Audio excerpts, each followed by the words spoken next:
Assalamualaikum warahmatullahi wabarakatuh. Perkenalkan, nama saya Syifa Al-Quraini. Saya dari Prodi S1 Keperawatan tingkat 3B. Di sini saya akan membuat tugas biostatistik. Pertama ada konsep biostatistik.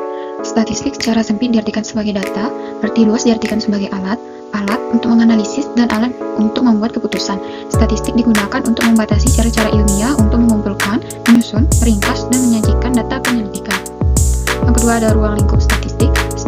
Yang pertama statistik deskriptif. Statistik deskriptif adalah statistik yang digunakan untuk menggambarkan atau menganalisis suatu statistik hasil penelitian, tetapi tidak digunakan untuk membuat kesimpulan yang lebih luas.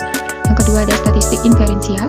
Statistik inferensial adalah statistik yang digunakan untuk menganalisis data sampel dan hasilnya akan digeneralisasikan untuk populasi di mana sampel diambil. Terdapat dua jenis statistik inferensial, yaitu statistik parametrik dan statistik non-parametrik. Selanjutnya ada tipe variabel. Pertama ada variabel independen. Variabel independen sering disebut sebagai variabel bebas. Yang kedua ada variabel dependen. Variabel dependen sering disebut sebagai variabel terikat. Yang ketiga ada variabel moderator. Variabel moderator merupakan variabel yang mempengaruhi atau hubungannya antara variabel independen dan dependen. Yang keempat ada variabel intervenir. Variabel interveni adalah variabel yang secara teoritis mempengaruhi hubungan antara variabel independen dan dependen, tetapi dapat diamati atau diukur. Yang kelima ada variabel kontrol. Variabel kontrol merupakan variabel yang dikenal atau dibuat konstan, sehingga hubungan variabel dependen dan independen tidak mempengaruhi oleh faktor luar yang tidak diteliti. Yang keempat ada sumber data kesehatan. Pertama ada data primer, merupakan data yang dikumpulkan oleh peneliti yang digunakan untuk menjawab tujuan dari peneliti secara spesifik. Data primer dapat diperoleh dari kegiatan survei, penelitian atau penelitian di lapangan.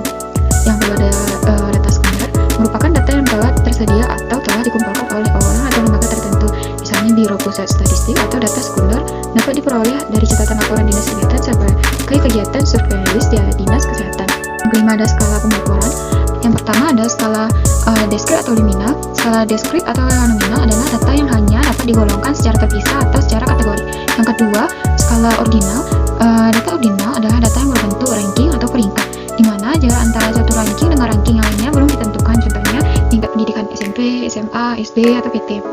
Yang selanjutnya, skala interval. Skala interval adalah data yang jaraknya sama tetapi tidak mempunyai nilai nol, contohnya suhu. Yang keempat adalah skala rasio. Data rasio adalah data yang jaraknya sama dan mempunyai nilai nol mutlak, contohnya berat badan. Selanjutnya, metode pengumpulan data, yaitu pertama metode observasi, yang kedua metode dokumentasi, ketiga metode survei, yang keempat metode eksperimen. Misalnya ada syarat alat ukur. Ada validitas. Yang kedua reliabilitas. Prinsip dasar penyajian data adalah bagaimana data dapat komunikatif dan lengkap, dalam arti data yang disajikan dapat menarik perhatian pihak lain untuk membaca dan mudah memahami. Beberapa penyajian data antara lain penyajian data dengan tabel, grafik, diagram lingkar, dan fotogram. Yang kedua jenis penyajian data dan gunanya. Pertama ada tabel. Penyajian data dalam bentuk tabel banyak digunakan karena lebih efisien dan cukup komunikatif. Ada dua macam tabel. Yang pertama ada tabel biasa dan tabel distribusi frekuensi. Kedua ada grafik. Grafik ada dua. Pertama ada grafik garis dan grafik batang. Ketiga ada diagram. Diagram biasanya digunakan untuk menggambarkan berdasarkan proporsi, misalnya jenis kelamin. Pertama ada median, merupakan teknik penjelasan kelompok yang didasarkan atas nilai rata-rata dari kelompok yang dimaksud. Kedua ada median, adalah salah satu teknik penjelasan kelompok yang didasarkan atas nilai tengah dari kelompok data yang telah disusun urutannya dari yang terkecil sampai yang terbesar, atau sebaliknya dari yang terbesar ke yang terkecil. Yang ketiga ada modus, merupakan nilai yang sering muncul. Kedua ada data berkelompok bermakna ringan. Untuk menghitung yang dari data bergolong, maka terlebih dahulu data tersebut disusun jadi sehingga ringan akan lebih mudah melalui rumus. Yang kedua ada median, salah satu teknik penjelasan kelompok yang didasarkan atas nilai tengah dari kelompok data yang telah disusun, urutkan dari yang terkecil sampai yang terbesar, atau sebaliknya dari yang terbesar ke yang terkecil. Ketiga ada modus, merupakan nilai yang sering muncul. Untuk ukuran penyimpangan, ada pertama rentang merupakan rank atau jarak data dari yang terbesar dengan data yang terkecil. Kedua ada variasi, merupakan data kuadrat dan semua deviasi nilai individu terhadap rata-rata kelompok. Yang ketiga ada simpangan baku. Simpangan baku merupakan akar dari variasi. Keempat ada skala data. Pertama ada skala diskrit atau nominal. Skala diskrit atau nominal adalah data yang hanya dapat digolongkan secara terpisah atau secara kategori, contohnya jenis kelamin laki-laki dan perempuan. Skala ordinal atau data ordinal adalah data yang berbentuk ranking atau peringkat, di mana jarak antara suatu ranking dengan ranking yang lainnya belum tentu sama, contohnya SD, SMP, SMA, atau PT. Yang ketiga ada skala interval. Data interval adalah data yang jaraknya sama tetapi tidak mempunyai nilai nol atau absolut atau mutlak, contohnya suhu. Yang keempat ada skala rasio. Data rasio adalah data yang jaraknya sama dan mempunyai nilai nol mutlak, contohnya berat badan. Sama ada metode random sampling, pengambilan sampel acak sederhana menekankan sistem pengambilan sampel yang didasarkan pada angka bilangan yang muncul. Keadaan ini dapat dilakukan dengan memberi nomor dari seluruh populasi yang ada sebelum dilakukan pengambilan sampel. Langkah-langkahnya pertama menentukan nomor atau setiap individu dalam populasi. Yang kedua, melakukan proses acak dapat dilakukan dengan tabel bilangan acak untuk mendapatkan nilai n angka antara 1 dan n. Yang kedua ada systematic sampling. Pengambilan sampel sistematik lebih menghemat waktu dan lebih sederhana. Pengambilan sampel ini lebih menekankan pada sistem interval dari hasil proses random. Yang ketiga ada stratifikasi sampling.